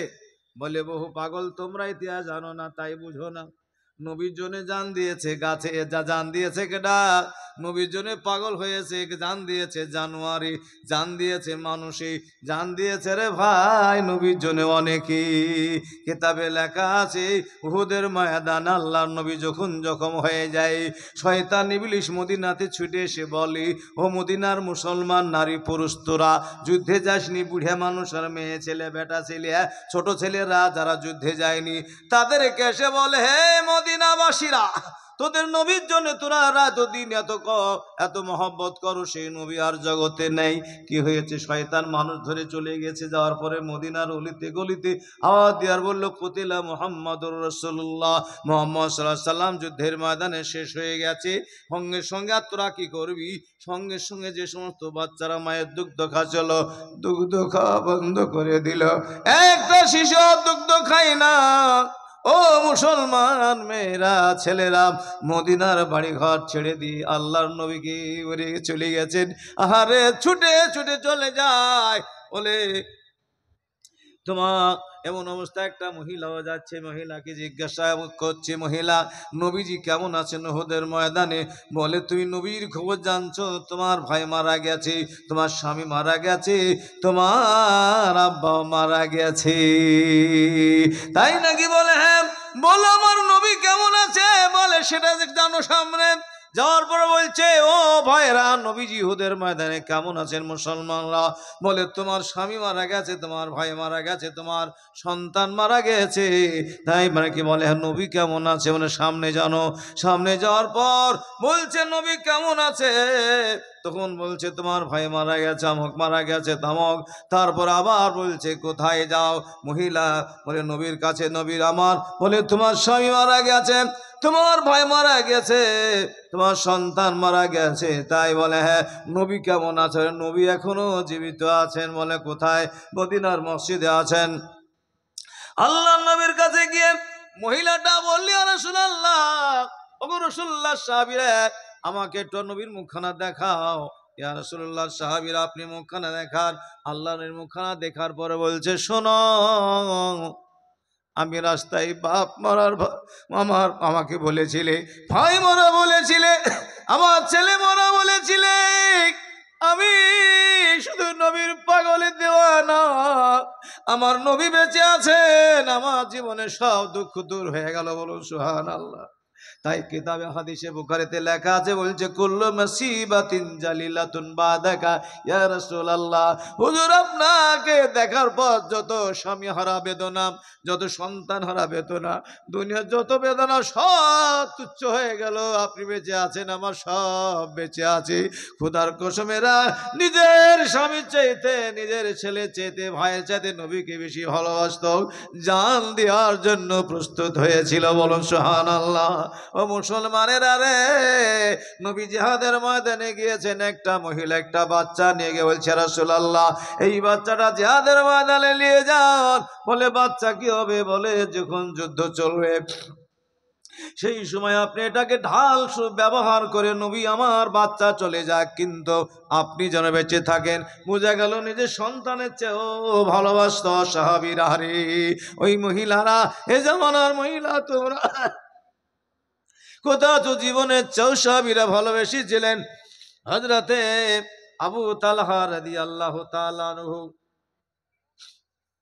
যেদিন উহুদের ময়দানে নবীজিকে ঘেরাও করে ফেলেছে, নবীজিকে পাহাড়ের উপর তুলে দেওয়া হয়েছে বাঁচানোর জন্য, এমন অবস্থায় কাফেররা বুঝতে পেরেছে ওখানে আছে আবু তালহা রাদিয়াল্লাহু তাআলা আনহুর সঙ্গে আছেন। এবার তারা ওখানে লক্ষ্য করে তীর মারছে। হযরত আবু তালহা আল্লাহর নবীকে পিছন দিকে রাখলেন, পিছনে বসিয়ে রাখলেন। রাখার পর নবীকে আড়াল করেছেন, ঢাল হয়ে গেছেন তিনি। হয়ে যাওয়ার পর আল্লাহ রসুলের সাহাবী আবু তালহার হাতে বন্দুক আছে, তীর আছে। আল্লাহ রসুল ওদিক দিয়ে মারো, ওদিক দিয়ে মারো, এদিক দিয়ে মারো বলছে। বলতে বলতে সেদিন আবু তালহা তিনখানা বন্দুকের তার ছিঁড়ে ফেলেছিলেন, বন্দুক হাতে পড়ে যায়। আর বেঈমানরা হাজার হাজার তীরের বর্ষণ চালিয়ে দেয়। আর আল্লাহ নবী সাল্লাল্লাহু আলাইহি ওয়াসাল্লাম হযরত আবু তালহার পিছনে আছে। হযরত আবু তালহার হাতে তীর লেগেছে, বাজুতে তীর লেগেছে, তীরে সীমা ছড়াছড়ি। এমন অবস্থা আল্লাহ নবী একবার আবু তালহা রাদিয়াল্লাহু তাআলার মাথার উপর দিয়ে মাথা তুলে বলছে, আবু তালহা ওই দিক দিয়ে মারো। আল্লাহ নবীর দিকে ঘুরে আবু তালহা জোড়হাত করে কাঁদতে লাগলেন, ইয়া রাসূলুল্লাহ, ইয়া আল্লাহ, আপনি আমার মাথার উপর দিয়ে মাথা উঠাবেন না। হুজুর আপনি আমার মাথার উপর দিয়ে মাথা উঠালে যে তীরখানা আমার বুকে লাগে, ওই তীর আমাকে না লেগে আপনাকে লেগে যেতে পারে। আর আপনি যদি দুনিয়াতে বিদায় হয়ে যান তাহলে আর দুনিয়ায় নবী আর পাবো না। হুজুর আমি চলে গেলে কোনো ব্যাপার নাই। খোদার কসম, সাহাবী আবু তালহা নিজের জীবন উৎসর্গ করে দিয়েছিলেন সেদিন। তীর নিয়ে সামনে আল্লাহ নবীর আঘাত দিতে দেয় নাই। এ ছিল রাসূলুল্লাহ, সাহাবীদের জীবনের চেয়ে ভালোবাসতেন আল্লাহ নবী সাল্লাল্লাহু আলাইহি ওয়াসাল্লামকে। এই জন্য তিনাদের জন্য আল্লাহ জান্নাতের সংবাদ দিয়েছে। মুসলমান কি জন্য এসেছো? দুনিয়ায় কার জন্য এসেছো? সেই নবী মুহাম্মদুর রাসূলুল্লাহর মহব্বত যতদিন পর্যন্ত এইভাবে না হবে পাকা ঈমানদার হতে পারবা না। আল্লাহ রাসূলের তালহা তোমার জন্য জান্নাত ওয়াজিব হয়ে গেল। বলুন সুবহানাল্লাহ। 80খানা তীর ঢুকে গেছে, তবু রাসূলুল্লাহকে ছেড়ে পালাইনি। মুহতারাম, এই সাহাবারা জীবন দান করেছেন, এইভাবে তারা জীবন দেওয়ার জন্য প্রস্তুত হয়েছেন। মুহতারাম, এই দিনের জন্য যারা ভালোবাসা করেছে, নবীর মহব্বত এরাই। আল্লাহ রসুলকে ভালোবাসে না ওলা কে? যে নবীর দিনকে ভালোবাসে, নবীকে ভালোবাসে, নবীর সুন্নাতকে ভালোবাসে, তারাই হয়েছে দিন। এরা জীবন দিয়েছে, এমন পর্যন্ত জানোয়ার পর্যন্ত জীবন দিয়েছে। আল্লাহ রসুলের জামানায় আল্লাহ রসুল সাল্লাল্লাহু আলাইহি ওয়াসাল্লাম একটা গাধা ছিল, একটা ঘোড়া ছিল। গাধাটার নাম বুগলা, ঘোড়ার এই উটটার নাম হচ্ছে কাসওয়া। তো আল্লাহ নবী সাল্লাল্লাহু আলাইহি ওয়াসাল্লাম যখন দুনিয়া থেকে বিদায় হয়ে গেলেন, হযরতে নবী পাক সাল্লাল্লাহু আলাইহি ওয়াসাল্লাম বিদায়ের কথা শুনে একজন সাহাবী বাগানে পানি দিচ্ছিলেন। উনি শুনলেন নবী জগতে নেই, সঙ্গে সঙ্গে চোখটা বুঁজে লিলে লিলে কাঁদতে লাগলেন, আল্লাহ, যে চোখ দিয়ে আমার নবীকে দেখতাম সেই নবী আর জগতে নাই, আমি নবীকে আর দেখতে পাবো না, তাই এই চোখ দিয়ে আমি দুনিয়ার আর কাউকে দেখবো না। খুদার কসম, কেতাবে লেখা আছে তিনি আর চোখ খুলেন না। আল্লাহ বলে, আল্লাহ আমার চোখ কানা করে দাও, আর চোখে দুনিয়া দেখেন। আল্লাহ রসুলের ইন্তেকালের জন্যে একটা রসুল্লাহর গাধা ছিল বুগলা, নবী জগতের নাই। তো ওই গাধা কি করলো, আমি জীবনই থব না, দৌড়তে দৌড়তে গিয়ে একটা গুহার মধ্যে, খাদে অর্থাৎ কুহের মধ্যে ঝাঁপ মেরে গাধা মারা গেছে নবীর সঙ্গে। আল্লাহ রসুলের যে একটা কাসওয়া ঘোড়া ছিল, উট ছিল, নবী যখন নেই তো আমি দুনিয়ায় থাকবো না, খাওয়া দাওয়া বন্ধ ছেড়ে দিল। নবী নাই তো আর খাবো না, না খেয়ে কে শুকিয়ে মারা গেছে।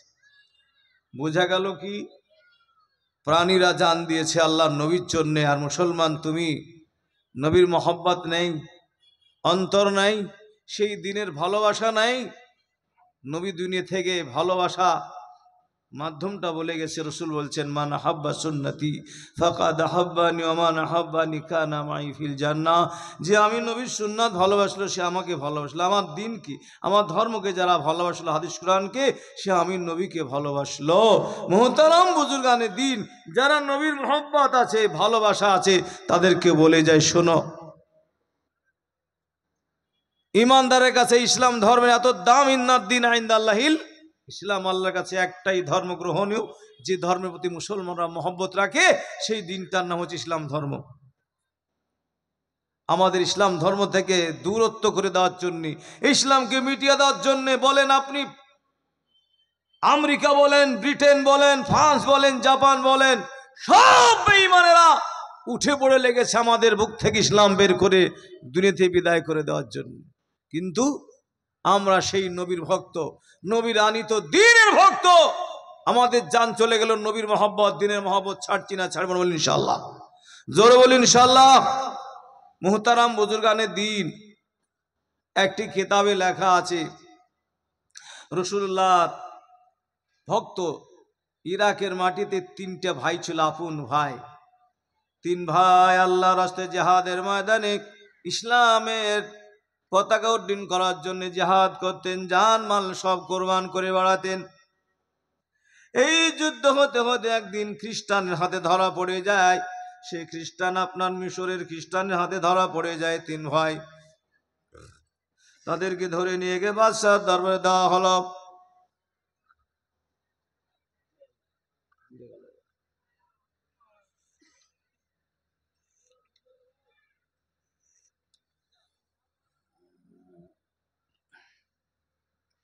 তো 3 ভাইকে নিয়ে যখন যাওয়া হলো বাদশাহ দরবারে, বাদশাহ বলল, হে ইরাকের 3 যুবক, ইসলামের জন্য বহু যুদ্ধ করে বেড়াও, আজ ধরা পড়ে গেছ,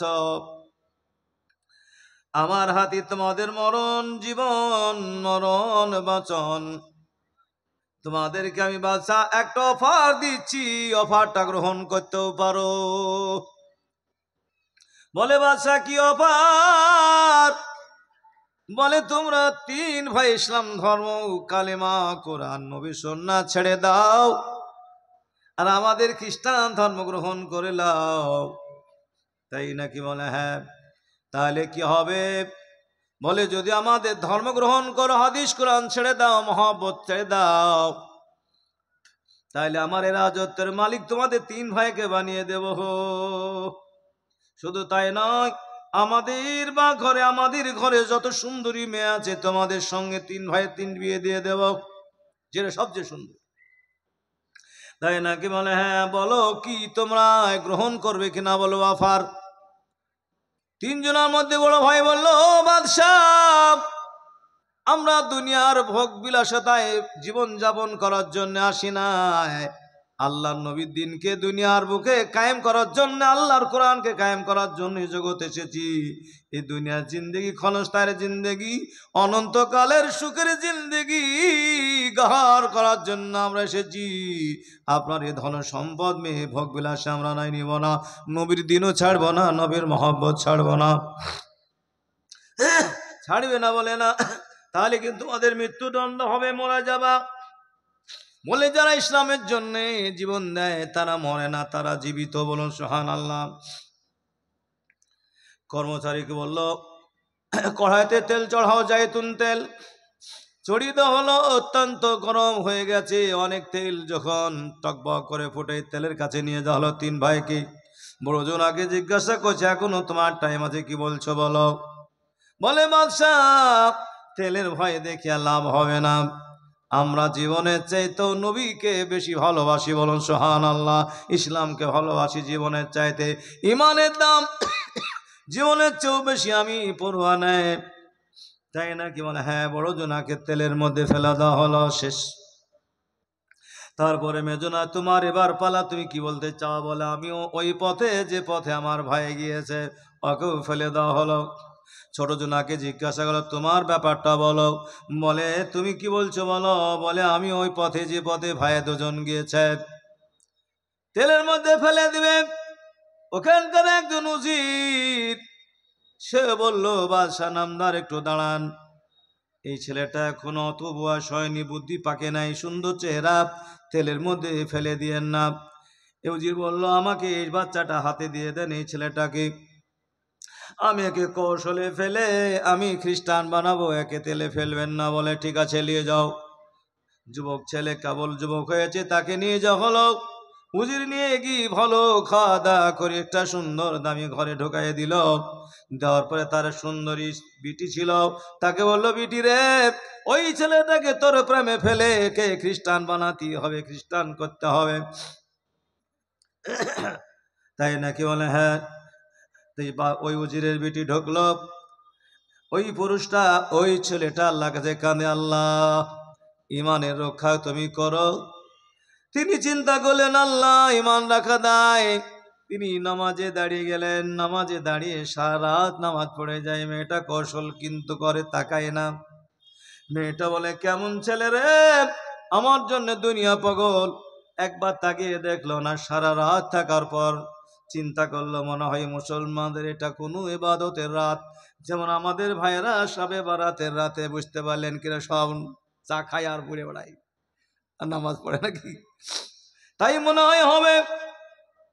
দ্বিতীয় রাতে দেখা যাক, দ্বিতীয় রাতেও ঢোকে পারলো না, এভাবে নামাজ পড়ে যায়। এইভাবে 1 দিন নয় 2 দিন না, 40 দিন পর্যন্ত এভাবেই থাকলো, কোনো কৌশলে কাজ হলো না। মেয়েটা ওর এই ব্যবহারে অন্যদিকে মগ্ন হলো, বলছে আল্লাহ ই আবার কার প্রেমে পাগল হয়ে আছে, যে একবার মতো আমার মতো সুন্দরী তাকায় দেখে না। হারে আল্লাহওয়ালারা জান্নাতের হুর দেখতে পাই, তোকে দেখবি নে। বলো সুবহানাল্লাহ। জান্নাতের হুররা এত সুন্দরী, যদি একটা আঙ্গুল দুনিয়ার মধ্যে নিকরে প্রকাশ করে দেয়, লাজাত বাইনা মাশরিকি ওয়াল মাগরিব, একটা আঙ্গুল দুনিয়াতে প্রকাশ করে দিলে তামাম পৃথিবী আলোকিত হয়ে যায়। বলুন সুবহানাল্লাহ। তারপরে মেয়েটা বলল, খোকা তোমার সঙ্গে প্রেমালিঙ্গন করবো না, তোমাকে কোনো ধোঁকা দিতে চাই না। যে মওলার প্রেমে তুমি পাগল হয়েছ, ওই মওলার প্রেমে আমিও পাগল হতে চাই। বলো সুবহানাল্লাহ। তুমি আমাকে তাকাও, একবার পড়িয়ে দাও কালেমা লা ইলাহা ইল্লাল্লাহ লা ইলাহা ইল্লাল্লাহ মুহাম্মাদুর রাসূলুল্লাহ কালিমা পড়ে নিল, নিয়ে বলছো রে ভাই আমি বাদশার মেয়ে রাজের মেয়ে থাকতে চাই না, তোমার সঙ্গে আমি ইসলামের শীতল ছায়ে দাঁত চলে যাবো, আমাকে নিয়ে চলো। দুজনাই বেরোলেন ঘর থেকে, বাদশার দামি দামি ঘোড়া দুটে নিলেন, দুজনাই ঘোড়ায় চড়ে রওনা। বাদশা জানতে হলে থুবে এই পালাতে শুরু করেছে, অনেক দূর চলে যে তাকিয়ে দেখছে হাজার হাজার সৈন্য তাকে তাড়াও করেছে, দুজনকে তাড়াও করেছে। দেখার পর সে পালায় পালায়, দুটে বড় ঘোড়া সামনে দিয়ে ঘেরে ফেলল, আর হাজার হাজার সৈন্য তার পিছনে দাঁড়িয়ে বলছে দাঁড়াও। দাঁড়িয়ে গেল, লক্ষ্য করে দেখে অন্য কেউ নাই, যে দুই ভাই তেলের মধ্যে আগে চলে গেছিল সেই দুই ভাই জান্নাতি ঘোড়ায় চেপে সামনে দাঁড়িয়ে। বলো সুবহানাল্লাহ। বলছে ভাই তোমরা? বলে হ্যাঁ, তোমরা যে মারা গিয়েছো। বলে ভাই তুমি জানো না আল্লাহর কোরআনে বলেছে ওয়ালা তাহসাবান্নাল্লাযীনা কুতিলু ফিস সাবিলিল্লাহি আমওয়াত, যারা আল্লাহর রাস্তায় জান দিল তারকে মৃত্যু হলে ধারণাও করো না, বাল আহইয়া, তারা জীবিত আছে। বলুন সুবহানাল্লাহ। তেলে ফেলেছে আমাদেরকে রুহের জগতে আল্লাহ জীবিত করেছে। ও ভাই তোমরা দুজনে কে ওরা? বলে ভাই তোর বিয়ের পড়ানোর জন্য আমরা জান্নাত থেকে ছুটে এসেছি, ওগুলা কে বলে রহমতের ফেরেশতা। বলো সুবহানাল্লাহ। দুনিয়ার কোন বেঈমান ঘেরাও করলে পিঠে ঠান্ডা করে ফেলো। বলো সুবহানাল্লাহ। মুসলমান কার ভয় করো? এই কাকে ভয় করো? বদরের প্রান্তরে মুসলমান 313 জন, কাফের 1000, আল্লাহ ফেরেশতা নামিয়ে দিয়ে কুবিয়ে 60 করে দিয়েছে। মুসলমান তুই মার খার, একটু সবুর কর, আল্লাহর বান্দা যখন আমরা পারবো না তখনই আল্লাহ সাহায্য দিবে। যাই হোক বিয়ে পড়িয়ে দিলেন, ভাই তুই চলে যা। ওই মেয়েটা চলে গেল, আর এরা রুহে জগৎ আবার বিদায় নিয়ে গেল, ফেরেশতারা চলে গেল। ও আল্লাহ আল্লাহ ভাইরা রে, আল্লাহ দিনের জন্য যদি তুমি সাহায্য করো আল্লাহ তোমাকে সাহায্য করবে, আল্লাহ তোমাদেরকে অনন্তকালে চিরজীবিত করে দেবে। বলো সুবহানাল্লাহ। জোরে বলে সুবহানাল্লাহ। চিরজীবিত করে দেবে। সুতরাং আপনি আমি আল্লাহ দিনের জন্য আল্লাহর নবীকে ভালোবাসবো, আল্লাহ রসুলকে ভালোবাসবো। এর মহব্বত ছড়াতে আমাদের জন্য যদি দুনিয়া দেয়া দেয়, দুনিয়া গ্রহণ করব না, নারী গ্রহণ করব না। আমরা আল্লাহর পাগল, আল্লাহর নবীর মহব্বত। তাই আল্লাহর নবীকে ভালোবাসলে তার দিনকে ভালোবাসতে হবে। ভালোবাসবো ইনশাআল্লাহ। জোরে বলি ইনশাআল্লাহ। বলে নারে তাকবীর। আল্লাহর নবীর দিনকে ভালোবেসে তারা জান দিয়ে দিয়েছে। ও মুসলমান, আজ জানের দরকার নাই। আল্লাহর নবীর এই মাদ্রাসাকে ভালোবেসে নবীর ভালোবাসা নিয়ে চির শহীদ হয়ে যেন চির জান্নাতে যেন থাকতে পারে অনন্তকাল। এই জন্য আপনাদের কাছে আমার একটা আবেদন থাকবে, ও ভাই দুনিয়া থেকে বিদায় হয়ে যাব না? যাব না? আহা, যাবে না? যাবে না? নয়ন মিলিয়া দেখিনি চাহিয়া মরণ আমার এত কাছে হায়। নয়ন মিলিয়া দেখিনি চাহিয়া মরণ আমার এত কাছে হায়। সকাল ফুরাইল বেলা গড়াইল, কেমন করে যে দিন চলে যায়। নয়ন মিলিয়া দেখিনি চাহিয়া মরণ আমার এত কাছে হায়। আমাদের সকাল ছিল ভাই, আগে ভাবতেন দাড়ি কেমন বাড়াবে, বড় কেমন হব। সকাল শেষ, দুপুর হয়ে গেল, জোয়ান হয়ে গেলাম।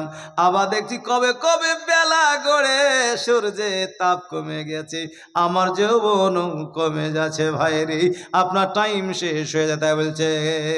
সকাল ফুরাইল বেলা গড়াইল, কেমন করে যে দিন চলে যায়। নয়ন মিলিয়া দেখিনি চাহিয়া মরণ আমার এত কাছে হায়। এ ধরাই কত সাথী ছিল, একে একে সব বিদায় নিল। এ ধরায় কত সাথী ছিল, একে একে সব বিদায় নিল।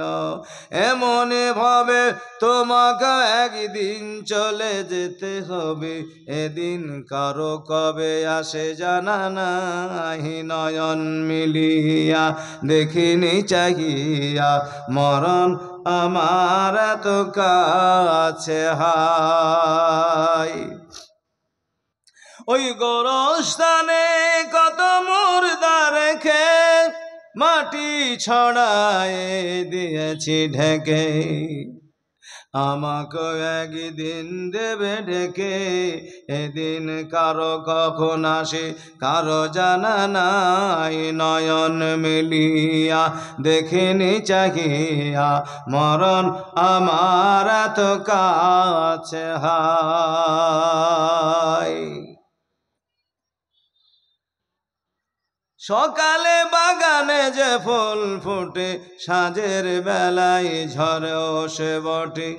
এমনি ভাবে একদিন জীবনের ডুবে যাবে বেলা, নয়ন মিলিয়া দেখিনি চাহিয়া, মরণ আমার এত কাছে হায়। শকুন টেনে যাওয়া, জানো না ভাবছো আমি হয়তো এখনো বাঁচবো না। আমার নিজের ভাই আনসার আলী নাম, গত বছর এই টাইমে মারা গেছে।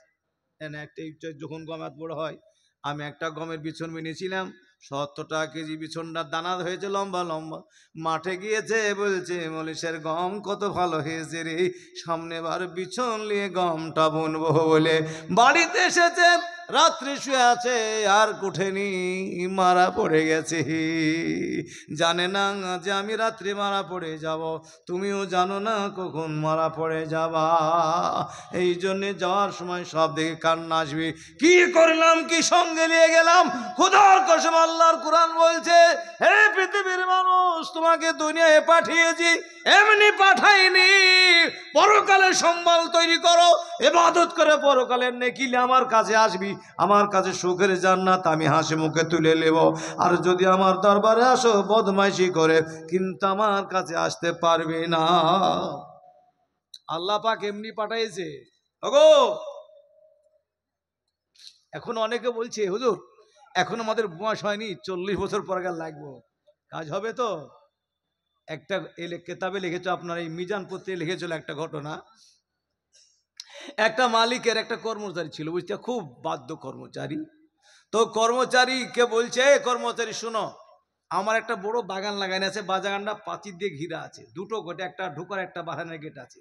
তো তুমি ঢুকা গেট দিয়ে ঢুকো গা, ওখানে বহু রকমের ফল, আপেল, বেদানা, নাশপাতি, কমলা এবং যত দামি দামি ফল দেখা আছে, তুমি এক ঝুড়ি ভালো ভালো ফল তুলে আনবা। হ্যাঁ হ্যাঁ হুজুর, কিন্তু শুনো, যে গেট দিয়ে ঢুকবা ওই গেট দিয়ে ঢুকে বাইরে যাবো, সামনে গেট দিয়ে, পিছনে ঘুরতে পাবা না কিন্তু।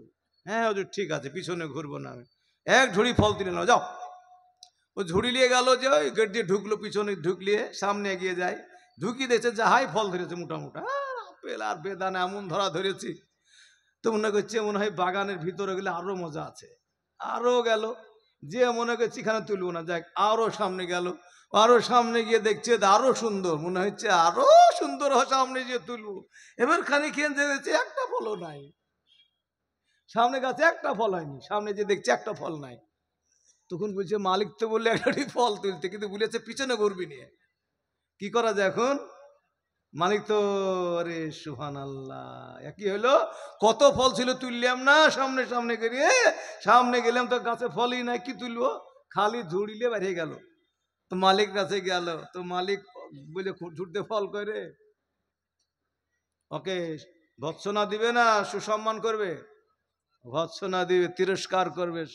বলবে এত ফল তুই এক ঢাকি এক ঝুড়ি ফল তুলে আনতে পারলি নে, এত বড় বাগান লাগালাম আমি ফলের জন্যে, আর তোকে কর্মচারী করলাম, একটা ফল তুলে আনতে পারলি নে। ওকে কর্মচারী রাখবে, কান ধরে তাড়িয়ে মার। তো আমাদেরকে আল্লাহ দুনিয়ার বাগানে পাঠাইছে, মায়ের পেট দিয়ে এসেছি, আর বাড়িয়ে যাব মরণের পথ দিয়ে। বুঝতে পারলেন? এই দুনিয়াতে আমল করার জন্য কত বুয়াস দিয়েছে। নামাজ পড়, লা ইলাহা ইল্লাল্লাহ পড়বি, সুবহানাল্লাহ পড়বি, আসমান জমিনের লিখিতে লোড হয়ে যাবে। যৌবন আছে, না জানতে নেকি পেয়ে যাবে। কালেমার জিহাদ কর, আল্লাহ জিহাদ কর, নেকির পাহাড় বেনে যাবে, জান্নাতে চলে যাবি। মাল হয়েছে, টাকা দান করে দে, তোর জন্য জান্নাতের বেড়া হয়ে যাবে। কিন্তু বলছি হুজুর পরে করব, পরে করে, এখন করবো না, এখন পড়বো না, এখন পড়ো না। পরে 40 বছর পার হয়ে গেছে, অমনি দেখা যাচ্ছে প্যারালাইসে মুখ গুঁজে পড়ে গেছে, যার পরে 3 দিন পর মরবো। আল্লাহ বলছে, আল্লাহ টাইম দাও, পিছে ঘুরে যা হবে। এই বয়স পাবার আর ঘুরতে হবে না, খালি হইতে চলে যাবা। এই আল্লাহর দরবারে নেকি লিয়ে গেলে না, ফল লিয়ে গেলে না, মাইয়া কবি জাহান্নামে ঢুকিয়ে দিয়ে। তাই যখনই দুনিয়াতে এসেছো, যেদিন থেকে বল হতো, ফল তুলতে লাগো, মসজিদে যাও, নামাজ পড়ো, দান খরচ করো, পরকাল তৈরি করে লাও। এমনি পাঠায়নি, আল্লাহর গোলামি করো। আল্লাহ রাসূল যা বলে সেগুলি, জানকে ভালোবাসো, জীবনের চেয়ে ভালোবাসো, দুনিয়া সবার চাইতে নবীর দিনকে ভালোবেসে পরকাল তৈরি করে লাও। এই জন্য পাঠানো হয়েছে। আর আমরা বসে বসে খেলা করছি, পরে পরে পরে পরে মরে শেষ।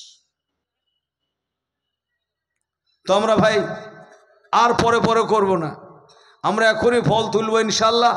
জোরে বলে ইনশাল্লাহ। এখন থেকে ফল তোলাতুলি শুরু করি, আখিরাতের সঞ্চয় করি। কবরবাসীদের কাছে ফেরেশতারা গিয়ে চিৎকার করে, আর কবরবাসীদেরকে বলে, কবরবাসীরা শুন, লিমা তাহাসাদুন, লিমান তাহাসাদুন, কাদের জন্য তোমরা এখন হিংসা হয়? এই ভাই আমাদের হিংসা হয় না?